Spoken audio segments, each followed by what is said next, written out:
Rahim. Welcome to my YouTube channel ready for job. आज हम आपके लिए लेके आए हैं tree of knowledge general science class 5 के most important MCQs part 4। Unit number 3 है फ्लावर्स एंड सीड्स।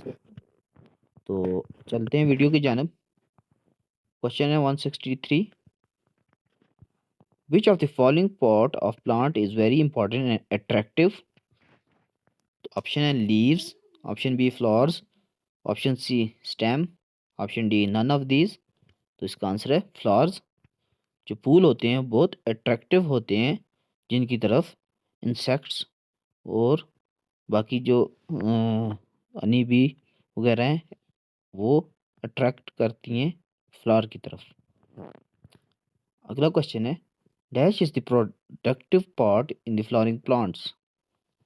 ऑप्शन है रूट, स्टेम, फ्लावर, ब्रांच। तो इसका आंसर है flower. The stock of flower is called dash. जो फूल है उसका जो तना होता है उसे हम क्या कहते हैं? ऑप्शन है सेपल, कार्पल, पेडिसल, स्टेमन। तो इसका आंसर है pedicel. Which of the following are green leaflets and protect the internal structure of flowers? जो सब्ज रंग की पत्तियां होती हैं जो पत्ते की तरह होती हैं और वो फूल के अंदरूनी हिस्से को प्रोटेक्ट करती है, उनका नाम क्या है? ऑप्शन है स्टेमन्स, कार्पल्स, पेटल्स, सेपल्स। तो उन्हें सेपल कहते हैं। विच of the which part of flower attracts insects and birds towards the flower? कौन सा हिस्सा फूल का कीड़े मकोड़ों और परिंदों को अपनी तरफ अट्रैक्ट करता है?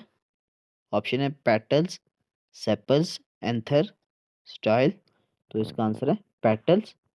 पेटल्स वो फूल की पत्तियां होती हैं तो जो अट्रैक्ट करती हैं इंसेक्ट्स और बर्ड्स को। अगला क्वेश्चन है which of the following are the male reproductive organ? ये NTS PET 2018 के पेपर में आए हुए कि मेल रिप्रोडक्टिव ऑर्गन कौन सा है फ्लावर के अंदर? ऑप्शन है कार्पल, स्टेमन्स, सेपल, स्टॉक। तो इसका आंसर है स्टेमन्स। जो स्टेमन है वो मेल रिप्रोडक्टिव पार्ट है।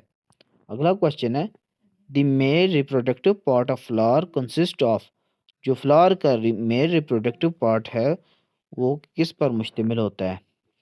तो ऑप्शन है anther, option B filament, option C ovary और ऑप्शन डी है बोथ ए एंड बी।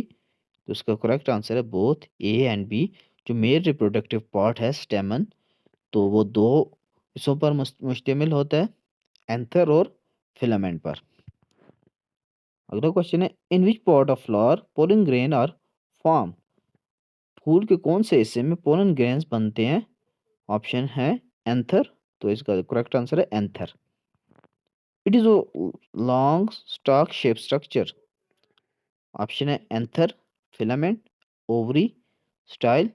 तो एक लंबा तने की तरह कौन सी चीज़ है? तो ये फिलामेंट होता है जो मेल रिप्रोडक्टिव पार्ट के अंदर होता है और इसके टॉप पर जो होता है ऊपर वो एंथर। और जो एक पतली सी पतला सा तने की तरह होता है फूल के अंदर, तो उसे फिलामेंट बोलते हैं।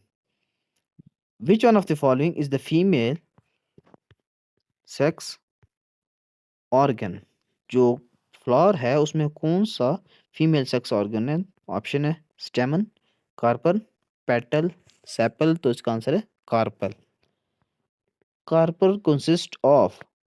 कार्पल किस पे मुश्तमिल है? ऑप्शन है stigma, style, ovary, option D all of these. तो इसका करेक्ट आंसर है ऑल ऑफ दीज। तो जो कार्पल है ये female reproductive part of flower है और ये मुश्तमिल होता है तीन पार्ट्स पे, स्टिग्मा, स्टाइल और ovary. Question number 174 seed develops from dash? जो बीज है वो किस से बनते हैं? तो इसका आंसर है ओव्यूल। अगला क्वेश्चन है the transfer of pollen grains from anther to stigma of carpel is called dash? तो इसका आंसर है pollination. How many types of pollination? Pollination की कितनी किस्में होती हैं? तो इसका आंसर है 2। पोलिनेशन 2 तरह की होती है, एक सेल्फ पोलिनेशन और दूसरी क्रॉस पोलिनेशन। आगे जी, the transfer of pollen grains from the anther to the stigma of the same flower और another flower on the same plant is called dash. Self pollination, cross pollination, both A and B, none of this. तो इसका answer है self pollination. Self pollination क्या होती है? जब pollen grains anther से stigma के ऊपर सेम फ्लावर के या किसी दूसरे फूल के ऊपर जाते हैं और पौधा सेम हो तो उसे सेल्फ पोलिनेशन कहते हैं। आगे क्रॉस पोलिनेशन क्या होती है जी? Transfer of pollen grains from the anther of a flower to the stigma of a flower on another plant of the same kind is called cross pollination. जब pollen grains anther से stigma के ऊपर जाते हैं किसी दूसरे पौधे के ऊपर, लेकिन उनकी जो किस्म है पौधे की वो एक जैसी हो, तो उसे क्रॉस पोलिनेशन कहते हैं। The agents that carry pollen grains from the anthers to flowers to the stigma are called, option है स्पर्म, एग, पोलिनेटर्स, ऑल। तो इसका आंसर है पोलिनेटर्स। ये एजेंट्स जो पोलन ग्रेन्स को एक जगह से एंथर से स्टिग्मा पर लेके जाते हैं उन्हें पोलिनेटर्स कहते हैं। और ये एजेंट क्या होंगे? एजेंट होगी आपके पास वाटर, विंड या इंसेक्ट्स और बर्ड्स हैं। ये एजेंट्स हैं जो बाइस बनते हैं पोलन ग्रेन्स को एंथर से स्टिग्मा के ऊपर लेकर जाने के लिए। अगला क्वेश्चन है, dash is in plants is a kind of reproduction in which only one parent plant is involve. पौधे के अंदर कौन सी टाइप है रिप्रोडक्शन की जिसमें सिर्फ एक पेरेंट प्लांट इन्वॉल्व होता है? तो इसका ऑप्शन है asexual reproduction, sexual reproduction, both A and B, none of this. तो इसका आंसर है asexual reproduction. Dash in plants is also known as vegetative reproduction or vegetative propagation। तो इसका आंसर है asexual reproduction। In which type of reproduction flowers don't take part? कौन सी production में जो फूल हैं वो हिस्सा नहीं लेते? तो इसका आंसर है asexual reproduction। Structure of seed में से seed coat is called as dash. Seed coat को हम क्या कहते हैं? Option A testa, endosperm, cotyledon, radicle. तो सीड कोट को टेस्टा बोला जाता है। There is a pore on seed coat is called. बीज का जो छिलका होता है उसके ऊपर एक पोर, सुराख सा होता है, उसे हम क्या कहते हैं? तो ऑप्शन है टेस्टा, माइक्रोफिल, कोटिलेडन, रेडिकल। तो उसे माइक्रोफिल कहा जाता है। अगला सवाल है, the young plant present in the seed is called dash. Option A testa, option B plumule, option C embryo, option D radicle. तो इसका करेक्ट आंसर है एम्ब्रियो। जो बीज के अंदर यंग प्लांट होता है, नया पौधा जो उग रहा होता है उसे एम्ब्रियो बोलते हैं। Question number 197, cotyledons are very important because they dash. Store fertiliser, store water, store food, store air. तो इसका आंसर है स्टोर फूड। जो कोटिलेडन्स हैं वो ज़रूरी बहुत अहम है क्योंकि वो खुराक को स्टोर करते हैं। When seed germinates its dash forms roots. तो ऑप्शन है टेस्टा, प्लोम्यूल, एम्ब्रियो, रेडिकल। तो इसका आंसर है रेडिकल। तो जब बीज उगता है तो उसकी जो रेडिकल जो हिस्सा है उसका, उससे जड़ें बनती हैं। During germination seed observe water through it's dash. जो जर्मिनेशन के दौरान जो बीज है वो पानी को जज़ब किधर से करता है? Option A testa, option B micropyle, option C cotyledon, option D radicle. तो इसका आंसर है माइक्रोफिल। माइक्रोफिल जो बीज के ऊपर जो सुराख होते हैं उनको बोला जाता है, और ये इन सुराख से जो बीज है वो पानी को ऑब्जर्व करता है। A seed kept at low temperature doesn't grow because of not getting proper temperature. जो बीज हम लो टेम्परेचर पे रख दें तो वो सही तरह नहीं उगता क्योंकि उसे प्रॉपर टेम्परेचर नहीं मिलता। The process in which seed grows into a new plant is called, वो अमल जिसमें बीज उगता है और नया पौधा बनता है उसे जर्मिनेशन बोला जाता है। The optimum temperature for seed germination is 25 degree to dash. ये इंपॉर्टेंट एमसीक्यूज है, बहुत से पास पेपर में आए हुए हैं कि जो ऑप्टिमम टेम्परेचर है किसी भी बीज के उगने के लिए वो 25 डिग्री से किधर तक होना चाहिए, तो इसका आंसर है 25 डिग्री से 35 डिग्री तक होना चाहिए। The first structure developed from the embryo during germination, जो जर्मिनेशन के दौरान एम्ब्रियो जो यंग प्लांट है उसके अंदर से जो सबसे पहली चीज़ निकलती है वो क्या होती है, तो ऑप्शन है shoot, flower, root, none of these. तो इसका आंसर है रूट, जड़ निकलती है। Castor oil seed can be germinated into new plant by, ये पीएसटी पेपर 6 2016 के पेपर में आए हुए। जो कस्टर्ड ऑयल सीड है उसकी जर्मिनेशन किस तरह हो सकती है, तो ऑप्शन है vegetable growth, hypogeal germination, epigeous germination, spore formation. तो इसका आंसर है epigeous germination. The wide edible pod of maize is called, option है pericarp, seed coat, endosperm, seed. तो इसका आंसर है एंडोस्पर्म। मेज इज अ डैश प्लांट, मेज जो मकई है ये कौन सा पौधा है, ये इसका जो बीज होता है वो मोनोकोटिलेडन होता है, तो ये मोनोकोटिलेडनस प्लांट है। French bean, gram, pea and mango are the examples of dash seeds. तो ये तमाम डाइकोटिलेडन्स सीड्स हैं, ये डाइकोटिलेडन प्लांट्स में आते हैं। Dash is not a monocot, ये एनटीएस पीएसटी पेपर 2 2015 में आया हुआ है कि इनमें से कौन सा मोनोकोट नहीं है, तो ऑप्शन है मेज, राइस, बार्ले, पी। तो इनमें से जो पी है मटर जो है वो मोनोकोट नहीं, ये डाइकोट होता है। Which condition are necessary for seed germination, किसी भी बीज की जर्मिनेशन के लिए कौन सी कंडीशन ज़रूरी हैं, तो ऑप्शन है water, soil and air darkness गलत, air water light, water temperature air temperature soil light. तो वाटर, टेम्परेचर और एयर, ये तीनों जो कंडीशंस हैं वो बहुत ज़रूरी हैं किसी भी सीड की जर्मिनेशन के लिए। पानी का होना, दर्जा हरारत जो है वो मुनासिब हो 25 डिग्री से 35 डिग्री तक, और हवा का होना बहुत ज़रूरी है।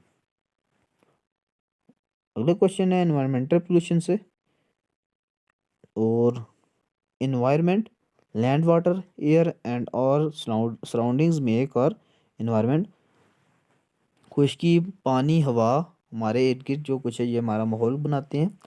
पोल्यूशन क्या होता है, पोल्यूशन हार्मफुल चेंज होती है किसी भी इन्वायरमेंट के अंदर, और वो सब्सटेंस जो पोल्यूशन का बायस बनते हैं उन्हें पोल्यूटेंट्स कहा जाता है। तो पोल्यूशन की जो मेन टाइप्स हैं वो यहाँ पर 3 मेन टाइप्स हैं, air pollution, land pollution, water pollution, और इसके अलावा चौथी टाइप भी होती है जो नॉइज़ पोल्यूशन, शोर की आलूदगी होती है।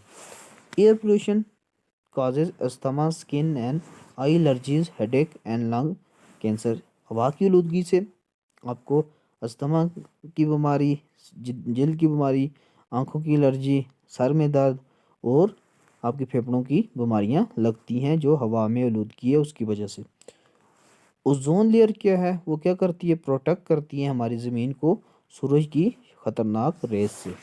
उसके बाद एयर पोल्यूशन, एयर पोल्यूशन की जो मेन काज है उसकी वजह से क्या हो रहा है, जो एयर पोल्यूशन है उसकी वजह से depletion of ozone layer, ozone की जो तह है वो बहुत पतली हो रही है।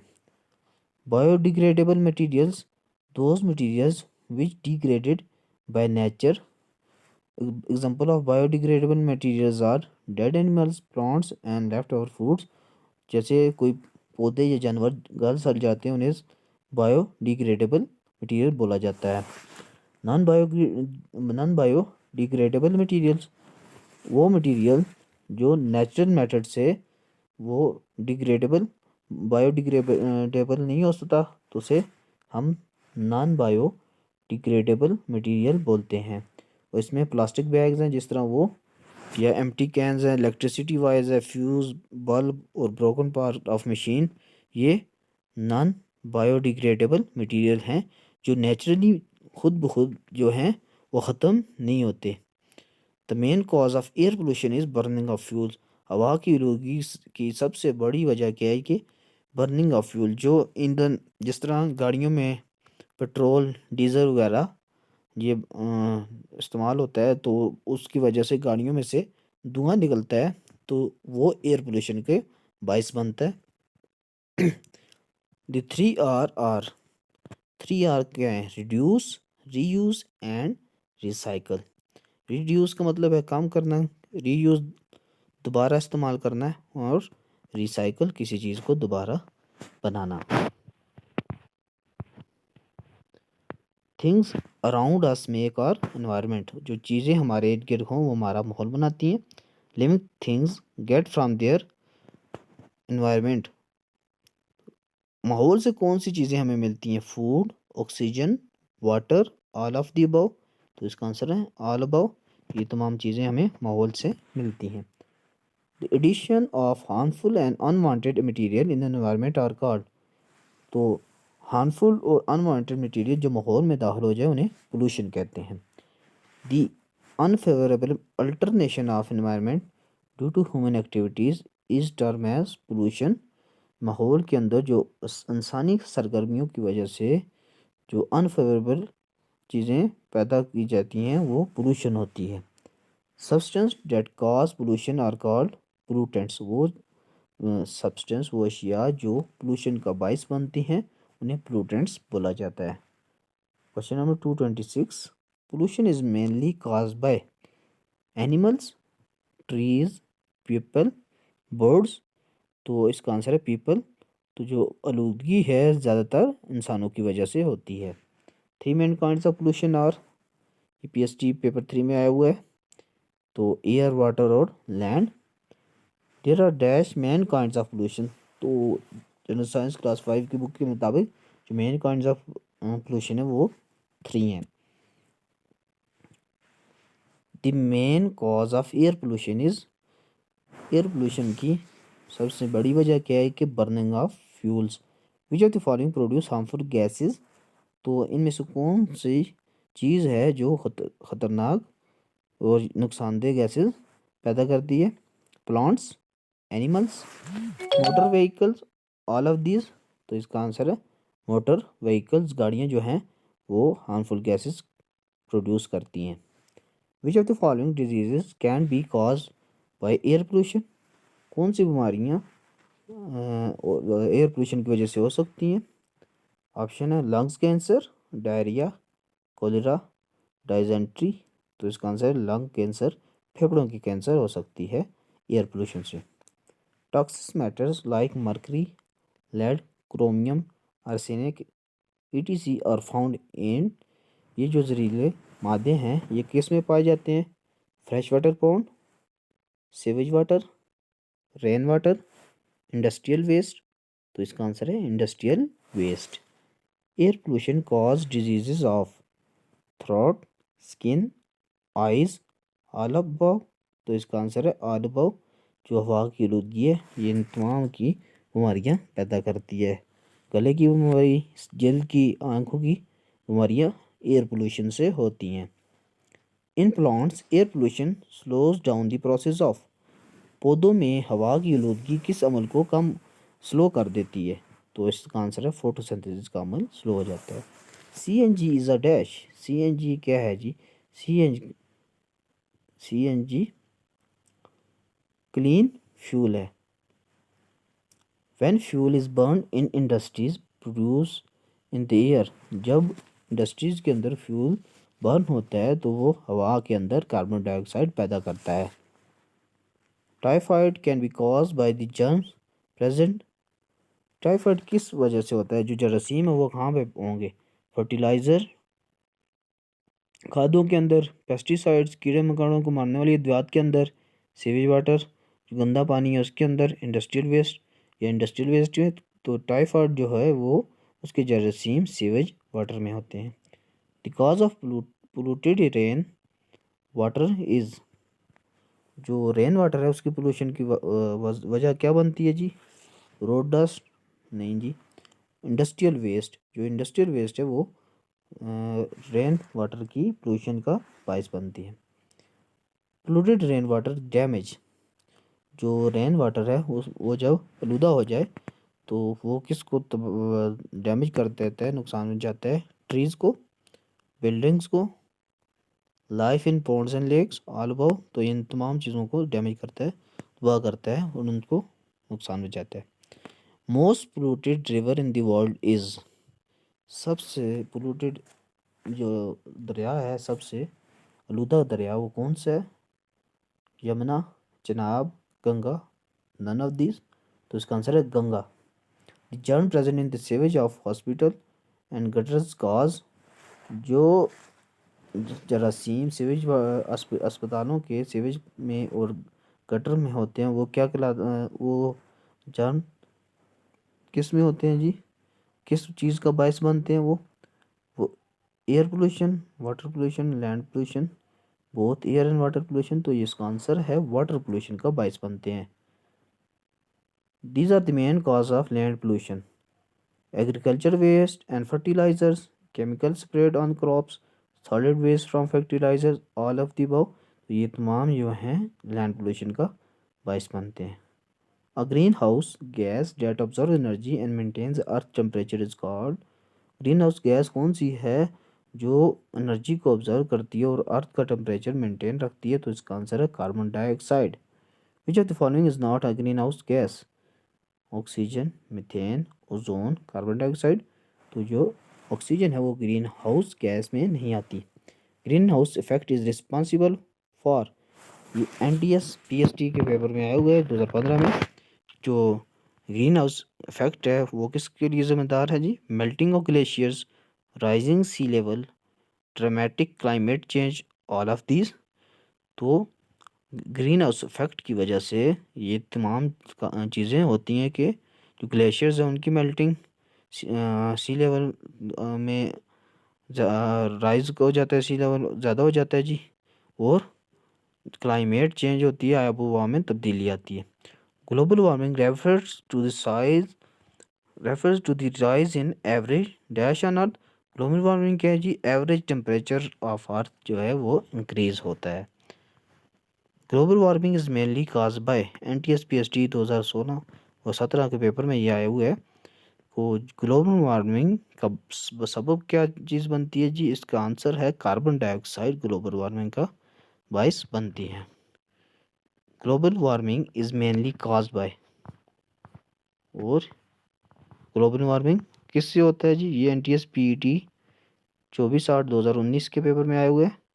जो ग्लोबल वार्मिंग है वो कार्बन डाइऑक्साइड और मीथेन गैस की वजह से होता है। The burning of fossil fuels cause, fossil fuels की जो बर्निंग है उसकी वजह से क्या होगा? ग्लोबल वार्मिंग होगी। क्यों?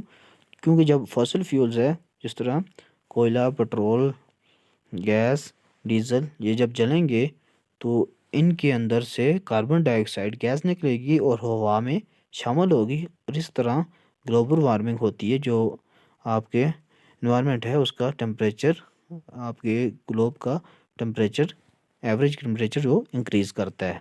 Question number 250, which of the following are non biodegradable material? Non biodegradable material कौन से हैं? Dead animals, dead plants, plastic, none of this, तो इसका आंसर है plastic. Like, subscribe and press the bell icon. Thanks for watching and love you all.